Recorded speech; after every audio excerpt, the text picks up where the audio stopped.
omega P is pseudo-effective when Q tilde of X is trivial. So this is actually not very difficult, and since I have time constraints, I will just say it orally. Anyway, I mean, the paper here with all details is in this Annales Scientifiques de Toulouse, also of archive here, so you can easily check that here.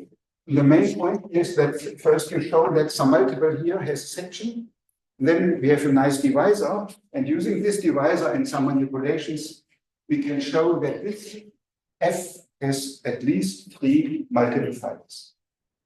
And when we have 3 multiple fibers, you can make a cover upstairs, which is ramified downstairs. And the ramification here is so that the P tilde has genus at least 1. And then you have Q tilde Q of A, this X tilde is positive. So this is absolute standard. So the main point here really is to prove that F powers are omega P of P is pseudo-effective. And here something is going on, and I want to explain this. And of course, that's the same as to prove that if you take the push forward with the pull back of this sheaf, then this is pseudo-effective upstairs. Okay, so now I take a general fiber.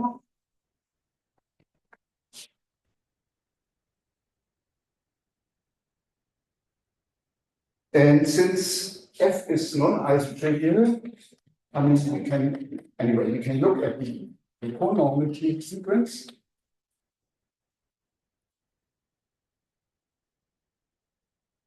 So this is non-split. This is by our assumption that F is not isotrivial. And then we look at zeta.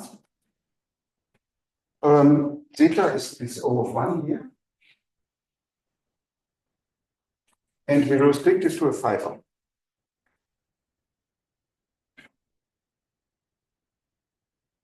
Let's say that's O omega X F.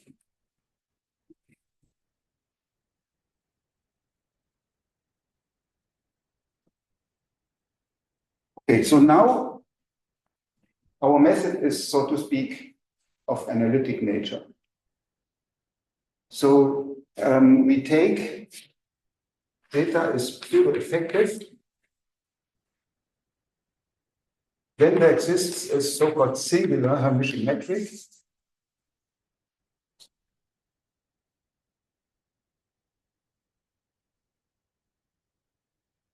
on zeta such that the curvature is non-negative. Let's call this H. Curvature is non-negative. So a singular metric is somehow, well, maybe I just think of a smooth metric for it. But the curvature here is, of course, is no longer a 1-1 form, but the current. And now we consider the so-called Su decomposition.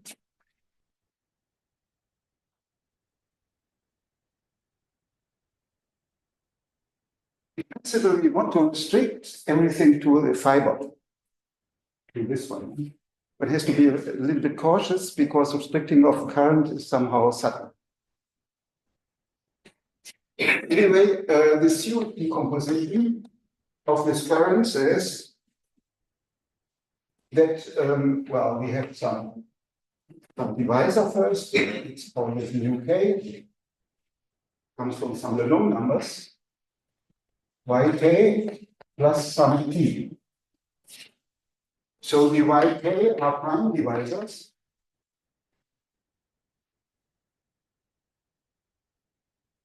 And p is a positive closed current.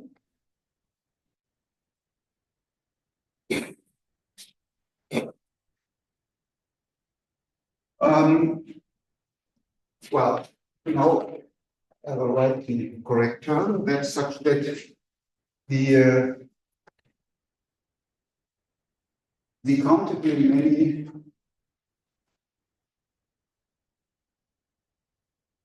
components of the so-called E plus FP, if codimension have no divisorial component, have codimension at least. I don't want to explain this in detail, but the point is that if you restrict P to, so to speak, the fiber, to general fiber, then nothing happens. Yeah, in principle, if you restrict this to the fiber, then you don't know what's going on. So the upshot of this is that if F is very general,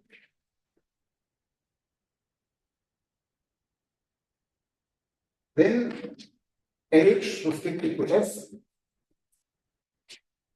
or I need to do this one, yeah, is well defined.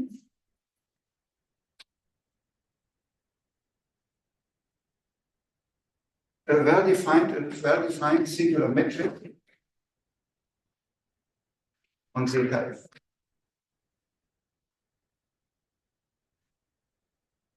And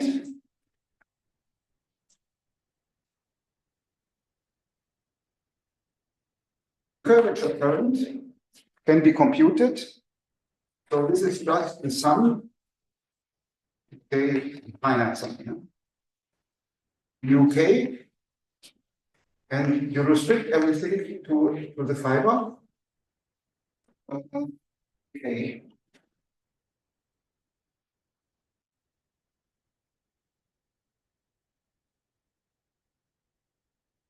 This is not very nice. I mean, omega x. So the y case are, of course, in P of omega x. And then plus T respective to F. So you are able to restrict everything to a fiber, so to speak. Okay. The question is how to use this.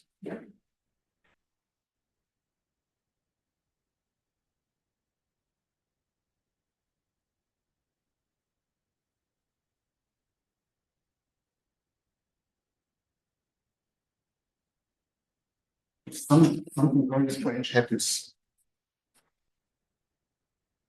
I mean,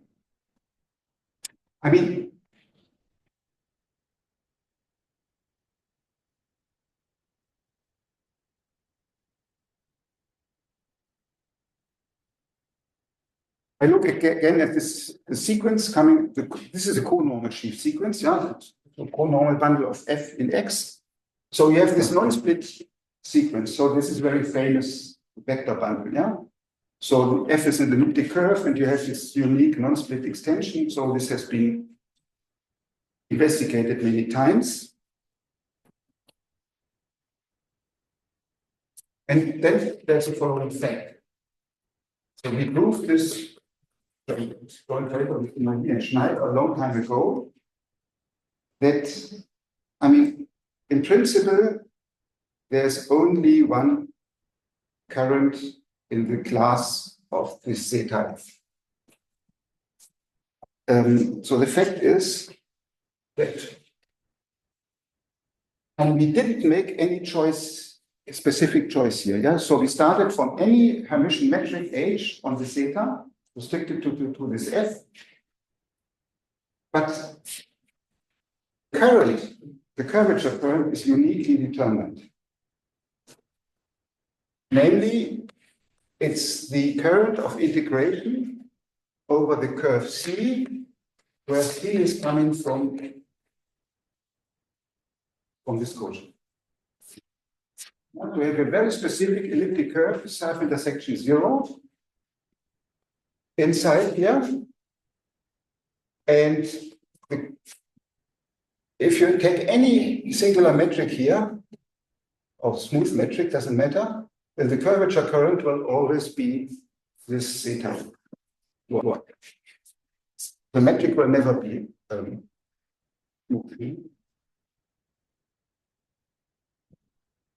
And this was also the first example of a Neff line bundle, which is not semi-positive in the case you can find a smooth metric with semi-positive curvature.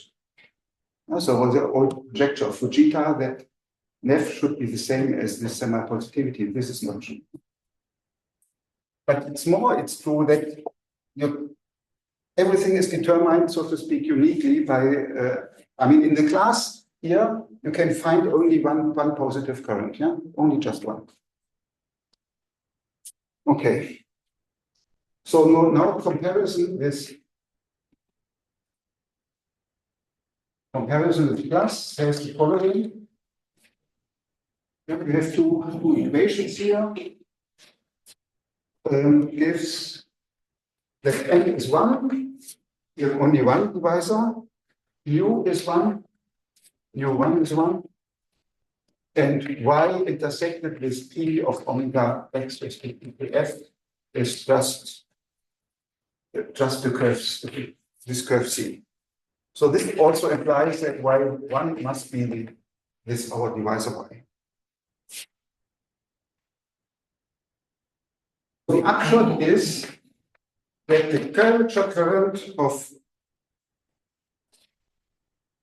full metric here minus y is the sum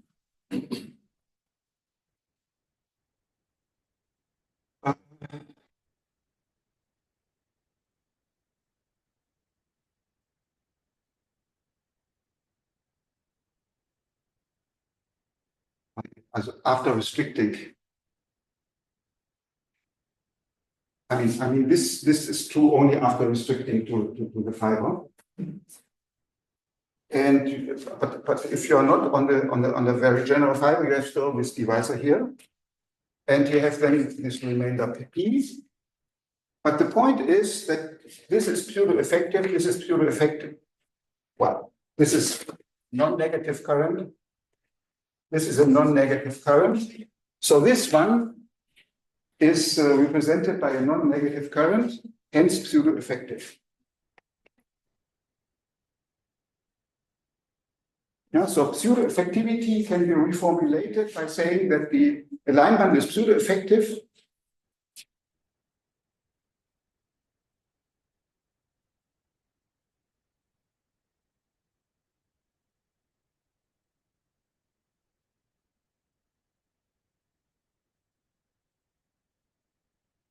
is pseudo-effective if and only if the first Chern class can be represented by T, and T is a positive closed current.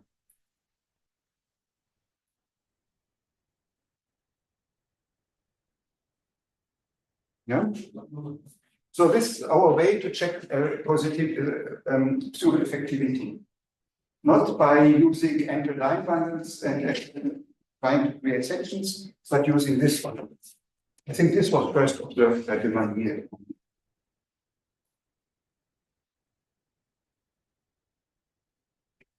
Okay, and now you know, so I just erased here this.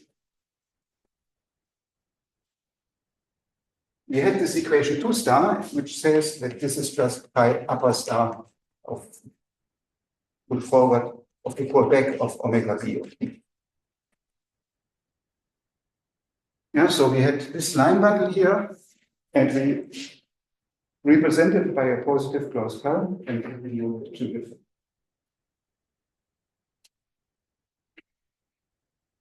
But yeah, you see also this is a method which has no chance to be somehow generalized.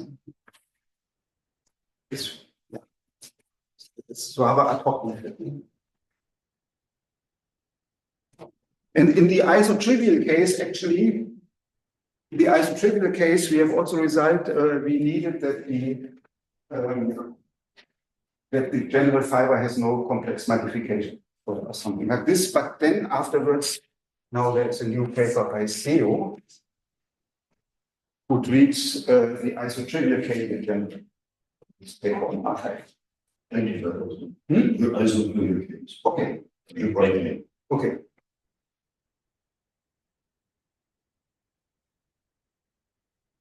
So the upshot is that, so to speak, in the case of Kodara dimension 1, surface of Kodara dimension 1 is non-vanishing conjecture for the covariant bundle works.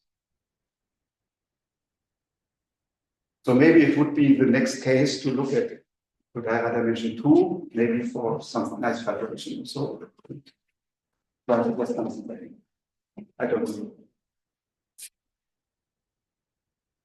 And also, maybe the last remark, that's also resolved by Zhao and Höring. They considered generalize this one. They consider the situation where you have a higher dimension thing. So it's an abelian vibration.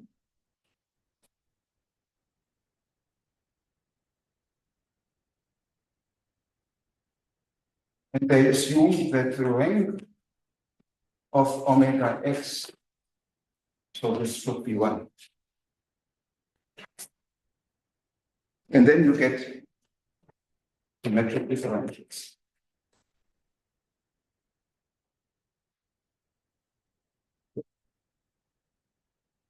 So this is some kind of strong non-isotrivial assumption. Yeah?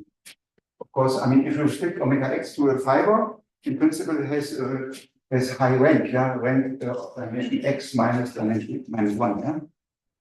But then pushing forward means that you lose a lot of sections. Okay.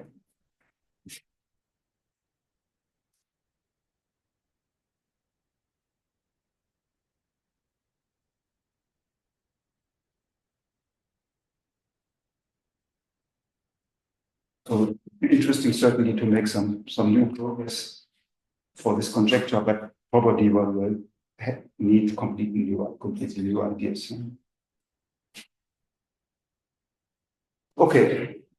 So in the third part,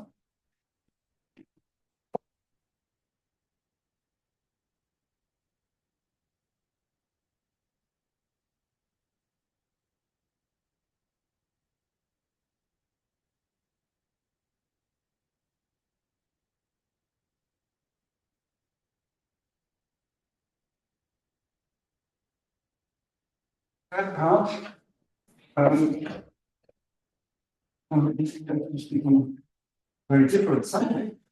In principle, I'm interested in minimal models. Yeah, and minimal models are usually singular or often singular. And here in this subject, I need the notion of a KLT variety, but let me just give the definition.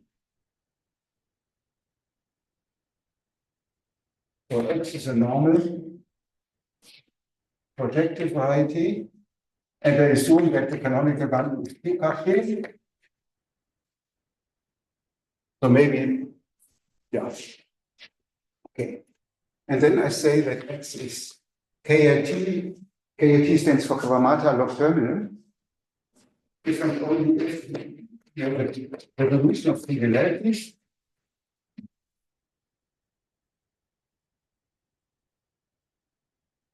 such that if you compute the canonical bundle upstairs, so this is a canonical bundle downstairs, and then you have the exceptional divisors.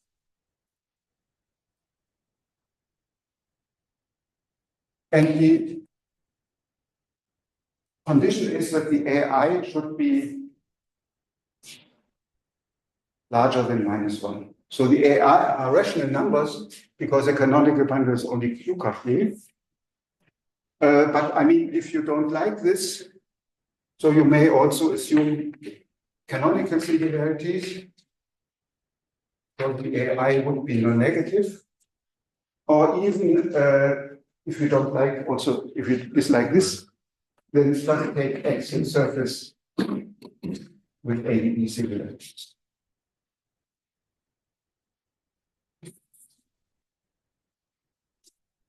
Here already you see what's going on. Okay. And then to put things in perspective, I would like to recall a theorem by Kreb, myself, and Taji. So, and this motivates what I'm talking about afterwards. So X is a normal compact complex space.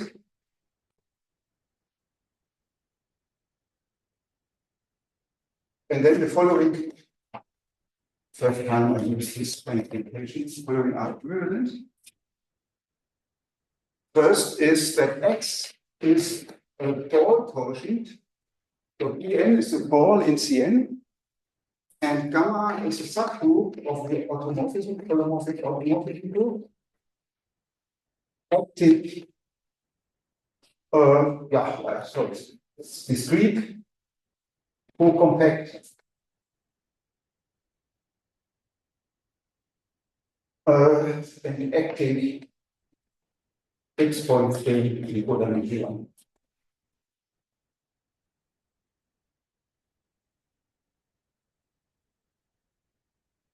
And the second is that X is a quotient of Y mod G, where Y is a smooth ball quotient. So the universal cover is the ball.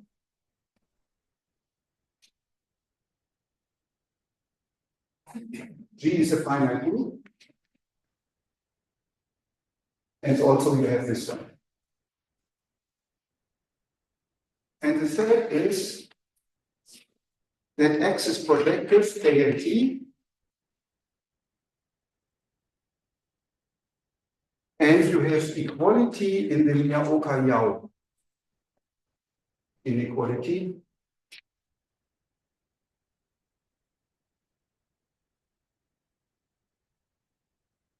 So what is Miyaoka-Yau? It's true, and X is n-dimensional order, of course. And then here you have a second Chern class, but I mean you had singularities in codimension 2, so we need the all before Chern classes, but don't worry, that doesn't matter much here. Minus kx squared times kx and minus 2, this is non-negative. So this is a Miyaoka-Yau inequality, which holds for any projective KLT thing with canonical bundle ample. And in the smooth case, this is, so to speak, the classical Miyaoka-Yau inequality. And in the smooth case, if you have equality, then it's a ball quotient. This is the classical theorem. So our work was to understand the situation when you have a projective KLT variety. So Kx is ample.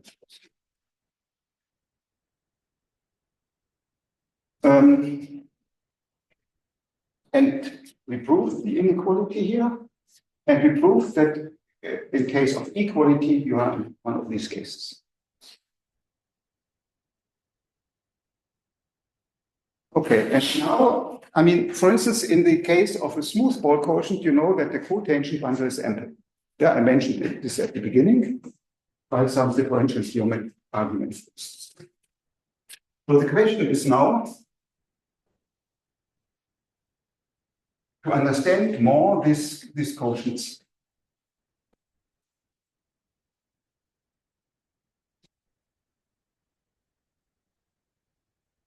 For the notation, we want to recall is that we look at the sheaf of reflexive differentials, which is we take the Kähler differentials, which may be a very bad sheaf, and then we take the bidirectional. So this is a reflexive sheaf point.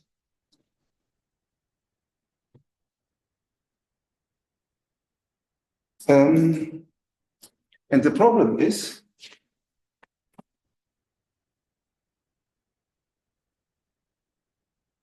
how positive is omega x?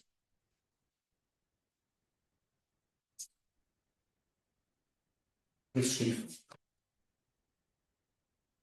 And I would like to show you that some strange things are happening here. And more general, well, in the following, yeah, in the following situation. Let me be a little bit more precise here. We have a map from y to x, which is quasi-étal. So étal in codimension 1. X is projective KST, and y is smooth. And we assume that omega y is empty. Yeah, so this is a more general situation, but I mean, examples are here. Yeah, where y is a Ball quotient. So what can you say about the positivity of this x?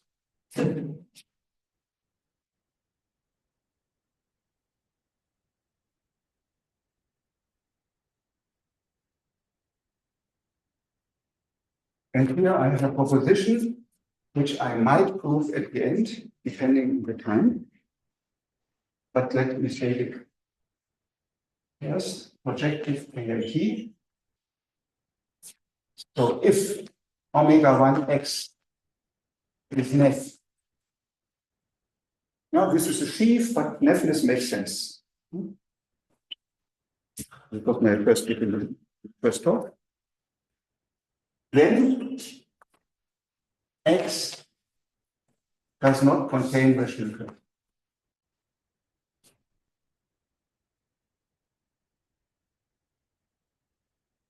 So this is like in the smooth case. Omega 1 yx is ample. Oh, make it on level. Then x does not contain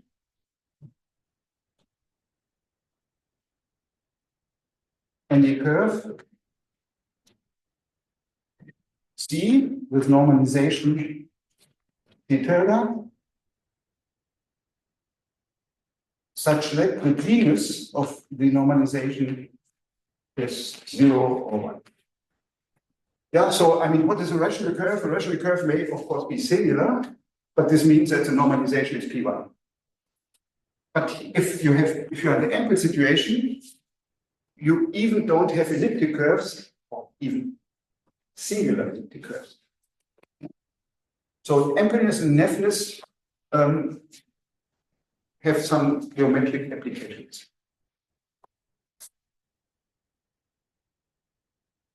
This is not completely trivial to show, because these curves, of course, if we have such a curve which does not pass through the singularities of x, then it's clear, no?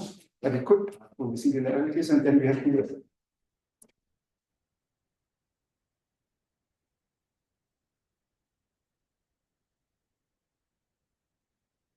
So let me.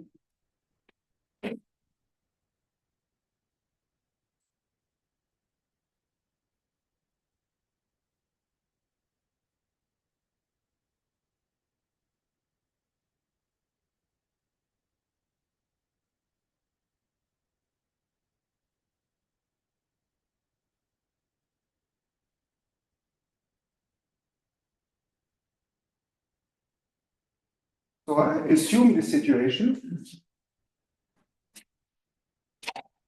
that is called complete stuff. So I have a quasi-étal map from y to x, y smooth, potential models ample.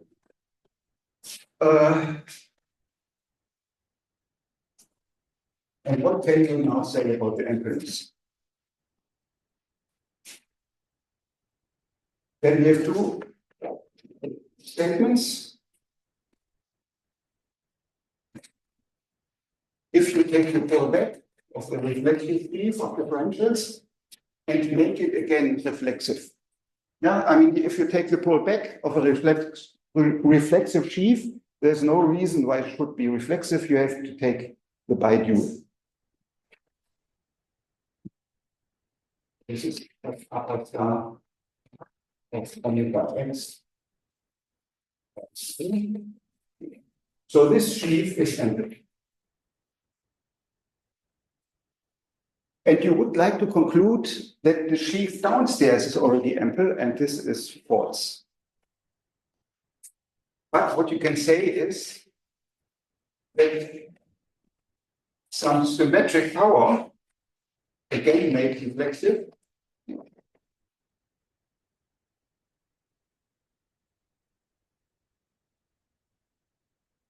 this is ample or M sufficiently large and sufficiently divisible.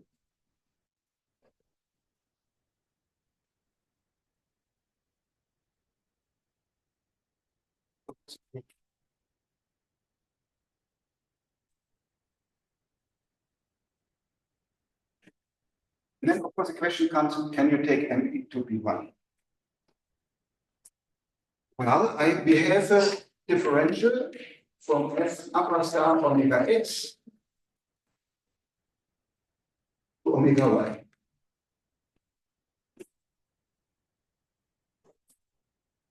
The existence of this map is not trivial.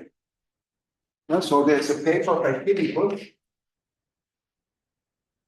who has a whole theory about differentials between this reflexive differentials. No? I mean, you see that, I mean, of course, we have always a map like that. Yeah? But then, passing here, of course, we can still mod out the portion and you have that map. But then, this will be a subsheaf. If you take the bidual, the subsheaf, and of course, there's no reason why you could have a map here. Yeah, so this map will have poles along the exceptional devices in general. But what Pitticoat proved is that if X is K and T, then the map exists. Yeah. So this is a very special situation of this K and T thing. This has also to do with these extension theorems for reflexive differentials on the K and T spaces.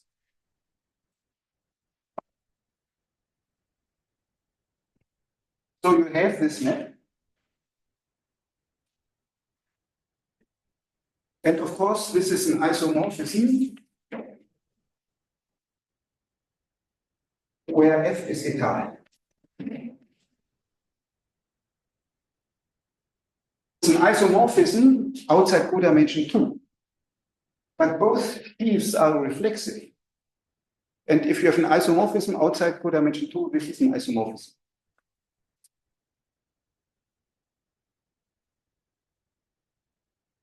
So this, yeah, okay, and this is ample by assumption, so this is also.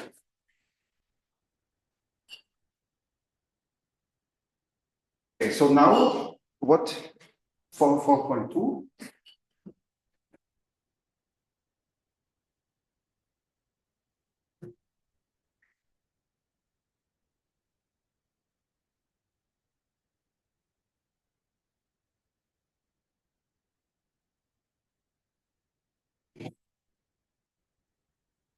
So there's a theorem of Vincenzo Ancona from the 1980s. This has nothing to do with the cotangent thing. This applies to any ample vector bundle. And this says that the push forward of Sn omega y is ample if n is large and sufficiently divisible. This has to do with vanishing theorems and hierarchy. I mean, you have to analyze a little restricted sequence in principle. And I mean, testing ampleness by taking any coherent sheaf and then taking symmetric powers of this one tensor of the coherent sheaf, and then we have to prove vanishing of higher cohomology. Well, anyway, so these are techniques which from the 60s, 70s. Okay. So this is now, but you, of course, we want to compare this to this one here. Well, on the regular part, You can compute as lower star as m omega y. Of course, Sm omega y is nothing then the product of Sm omega x. Yeah, because we are on smooth loads. And there's everything it has. Okay. And now you have the projection formula. So this is Sm omega 1 xy plus Sm omega x tensorized by f lower star of omega y omega x. Yeah, so here I use the decomposition that f lower star of omega y is omega x as a trace map plus f.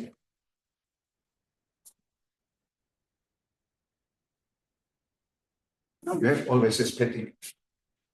And then you find this direct sum here. Okay.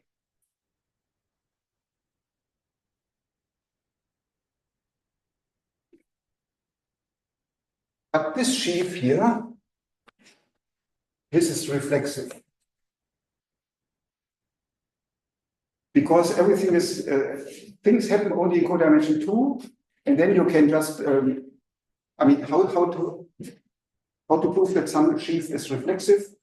You take a section which is giving outside codimension 2, then you have to extend it. Yeah? And this is, of course, here, it's trivial, is satisfied. Yes. So this means that, I mean, here we have an equality. So this implies that we can extend this if we take the bidual on the right-hand side.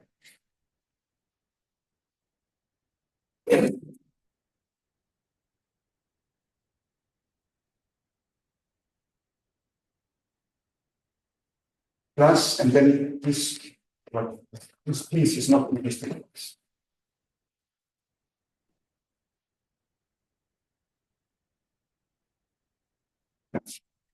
So first we check it on a smooth part, there's clear, and then this is reflexive, they coincide in codimension, outside codimension 2, so there must be equal. So this is ample, and this is subbundle of some ample thing, so it's also ample.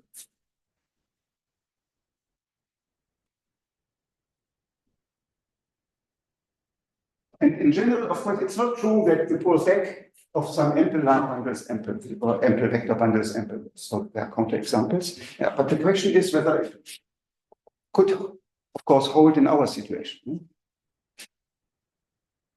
And I will show you now by examples that's not the case.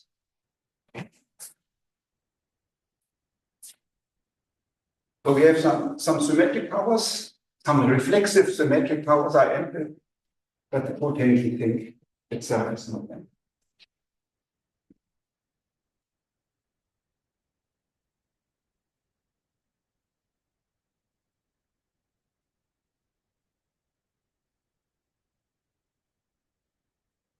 Now, by Kuhn, saying the following. So there is a two-dimensional motion.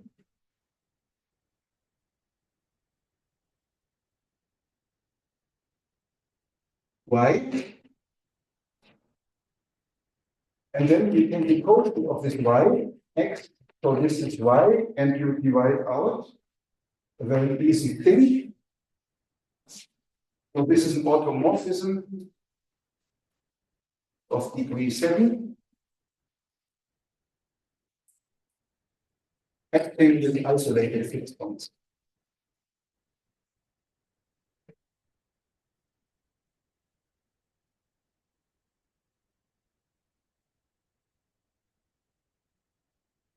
So Kuhn constructed this, and this is KLT.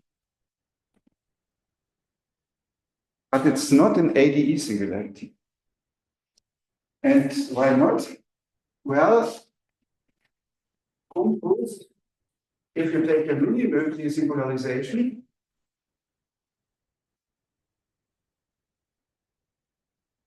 then the Kodaira dimension is no longer 2, it's 1.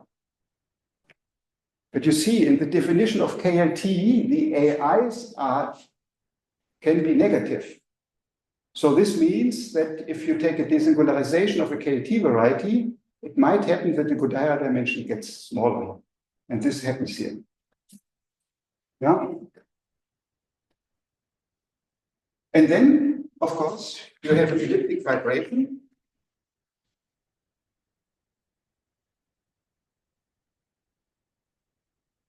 But, and this means that you get many singular, possibly singular elliptic curves.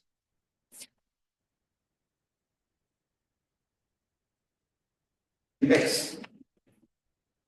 Yeah, but we have seen that if this is if this is ample, then you cannot have this singular elliptic curves. So omega x is not ample by 3.4.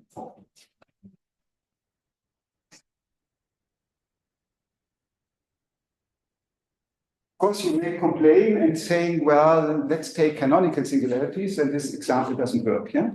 Because if you have canonical singularities, like let's say ADE singularities in dimension 2, then the Kodaira dimension does not change. Yeah?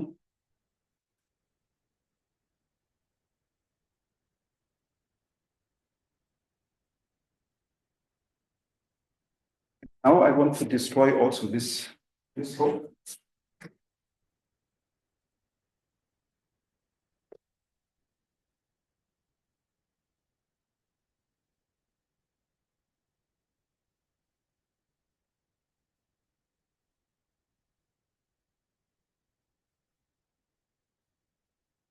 Example 3.7.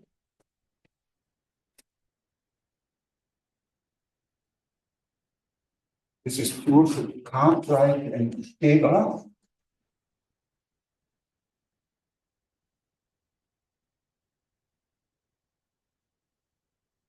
I mean, so there exists a fake projective plane.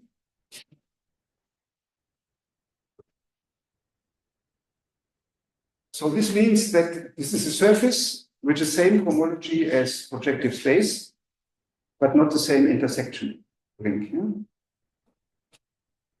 So the Betti numbers are the same.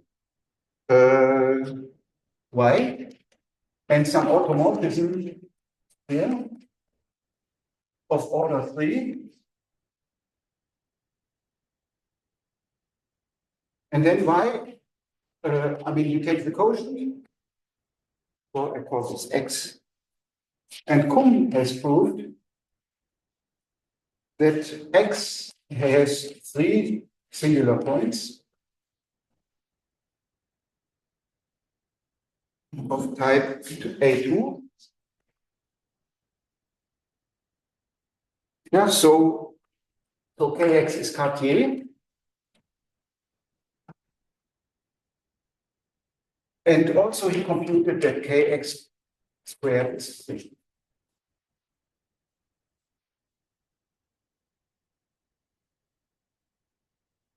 Okay, and now the claim is that the omega 1x, the reflexive differentials, are not nef, not nef. And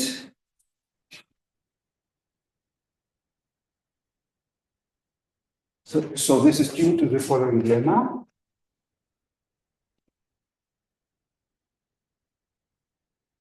So if you have a surface and you have canonical singularities, it's not smooth. And you assume omega 1x is nef, and kx squared is 3, then you can have only one singular point.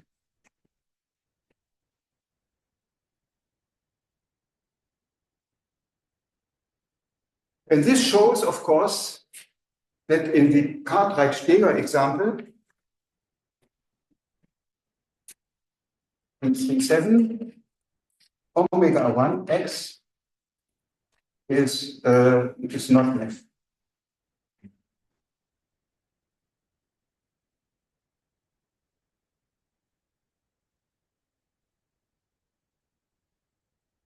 Okay. So now you have to make a choice. I can either prove 3.8 or 3.4. What should I do?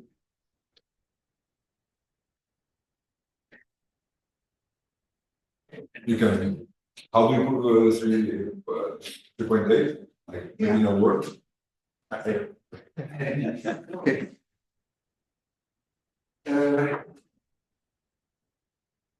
Did you control the similarity?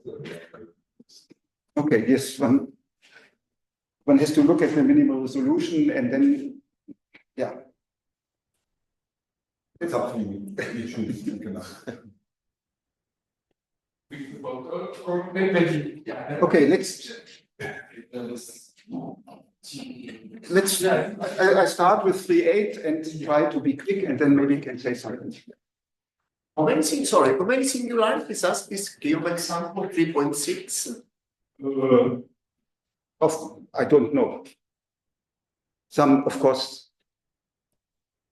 these are quotient singularities, but by GL and not by SL. Yeah, Yeah, they are. I don't know. They are not. Of course, I mean, probably Kum has also written down what kind of singularities is, but I don't know.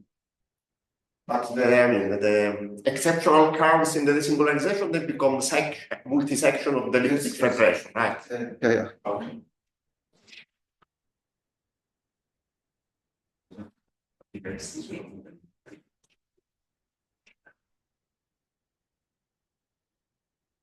Okay, so what's the proof of the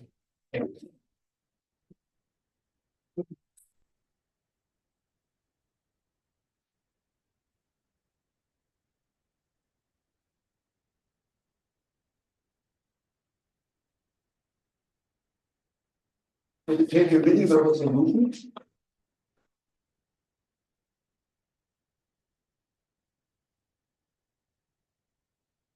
And then the exceptional locus. So this consists of -2 curves. So we have canonical singularities, so ADE singularities. And then, yeah, one has to label it somehow, depending on the number.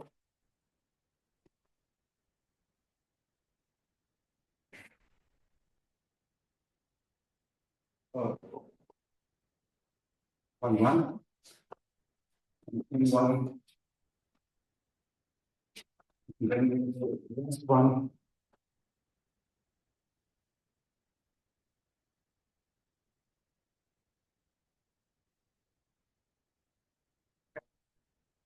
But these are the irreducible components. And this is E. And then I look at the reflexive pullback of omega 1. So we are on the surface, and the reflexive sheaf on the surface is locally free. Yeah? So this is locally free.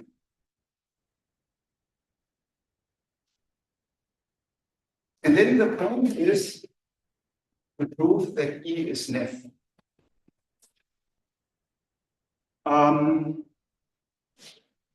Yeah, we assume that this one is Neff. And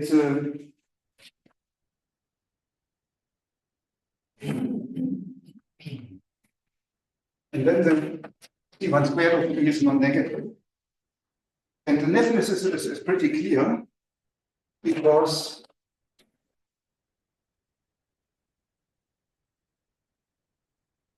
you take the pull back here of omega 1,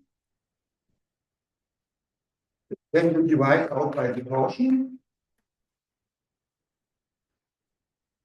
and then you get the inclusion into E. Of course, this is Neff.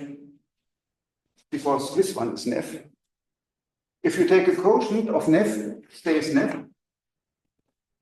But then this is also nef, because this is an isomorphism outside points. Yeah, so nothing can happen. This gets more nef than this one. In general, of course, in higher dimensions, here you get in trouble because, I mean, this could vanish on curves, for instance, yeah? And then you don't know what to do.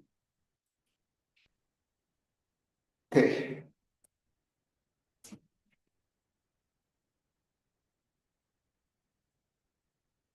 And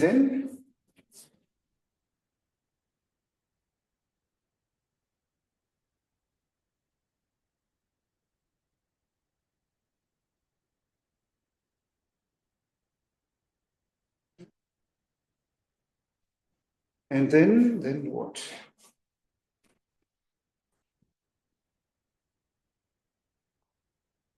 Now we know that omega 1 x tilde is not nef. I mean, we have all these -2 curves. On the -2 curves, this is not nef. So this implies that the map here of the differentials. So this is not an isomorphism at the general point of any I. Yeah, so must vanish there. It's not an isomorphism. So, and then you can compute the determinant. The determinant of E will be then the canonical here, and then we have some lambda ij, and this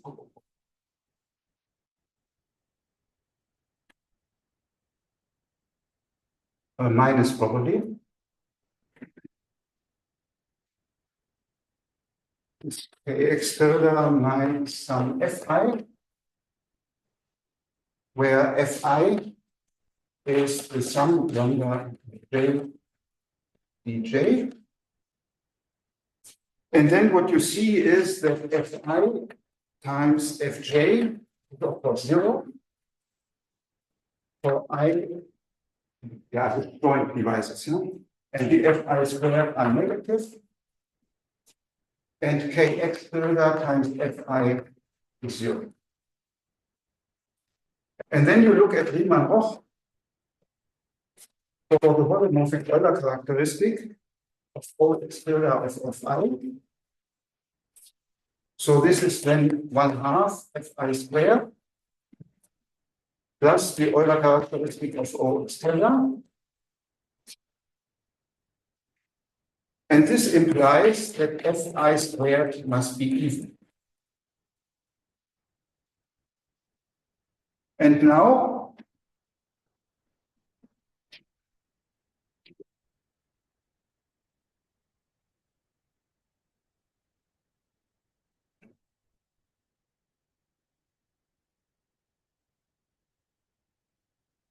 one squared of E.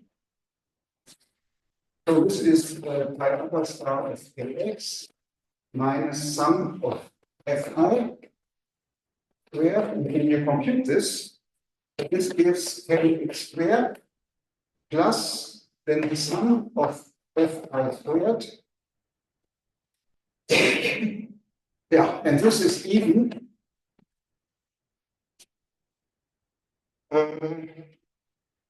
And this is 3.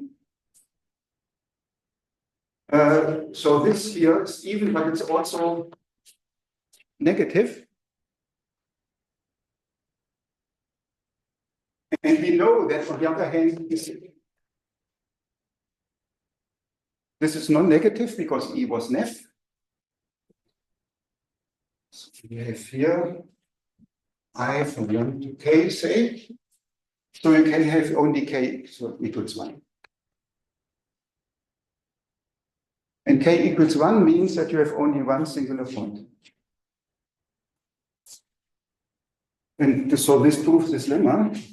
And then by Cartwright-Steger, in the Cartwright-Steger example, you know that the cotangent sheaf is not NF. Okay, so I will not have time to touch this. But this is also, I mean, you have to use this theory of fallback of reflexive differentials and carefully examine this. And maybe I conclude by problems.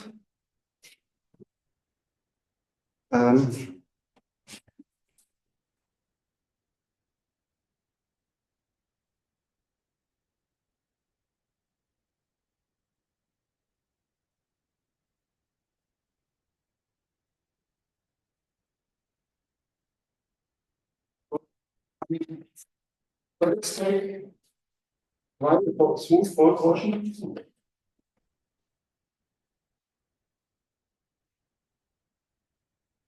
And y into x, and this is KLT, and this is quasi-etal. Are there any circumstances that omega 1x is empty? Are there any examples where you have emptiness?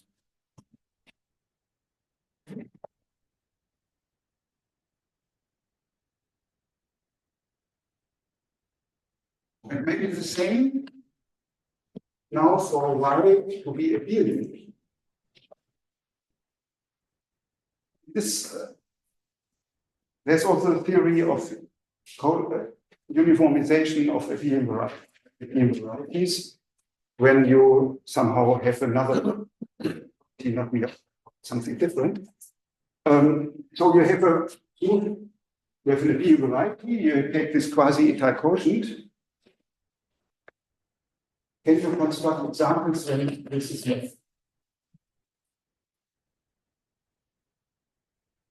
Or what can you say? I mean, of course, in general, you can ask what kind of positivity do you have?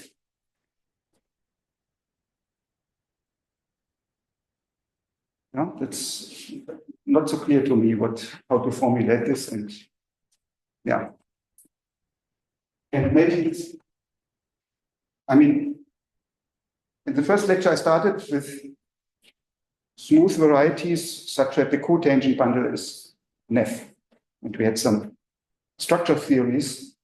And now, of course, one can ask the same for minimal models. I mean,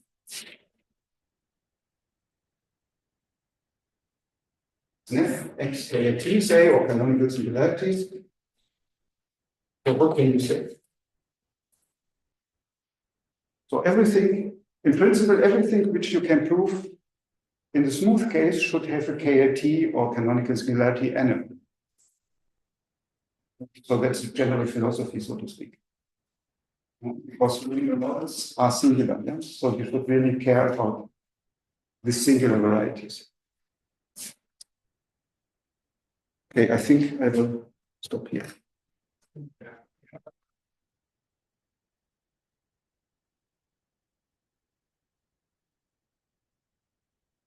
Any questions? Related to proposition before, can you prove that in the other case it is identical? The what? In the other case. In this case, Can you prove that X is identical? I think what we can prove is that it's hyperbolic, that the smooth locus is hyperbolic. The smooth, this is clear, but here you have like. I think this is not true in general. I mean, you have, I think, examples for KLT where the smooth locus is hyperbolic, but this is not. But with this assumption of unpotence. I think assumption of unpotence. Here you can exclude. Yeah, we can exclude this curves. Yeah. Passing through. Yes. I have to check this once more, but I think this things happen. I mean, this is mystic. I mean, yeah.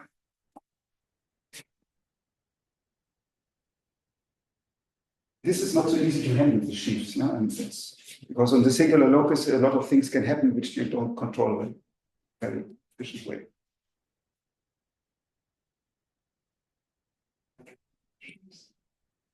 I have a question about, if you take, you said that the whole portion as okay, this is a smooth ball portion. Yes. So I was thinking about fake projective planes. So they have no, I mean, of course, omega-1 cannot be globally generated because there are no sections. Yes. But since it is ample, some symmetric power will be globally generated. Yeah. There is some estimate of this symmetric power. For instance, the second symmetric power is globally generated. I don't know. I never cared about effective things. At least, I mean, this Ancona method gives nothing. I mean, just very big thing which you cannot control. Because he checks things, takes any coherent sheaf. Yeah, I mean, this criterion of Chern. Yeah. If you have a, say, a line bundle and you check ampleness by taking any coherent sheaf, and then you have to prove that some symmetric power of the line bundle times the sheaf has vanishing homology in degree at least 1. Yeah, so, but this is completely.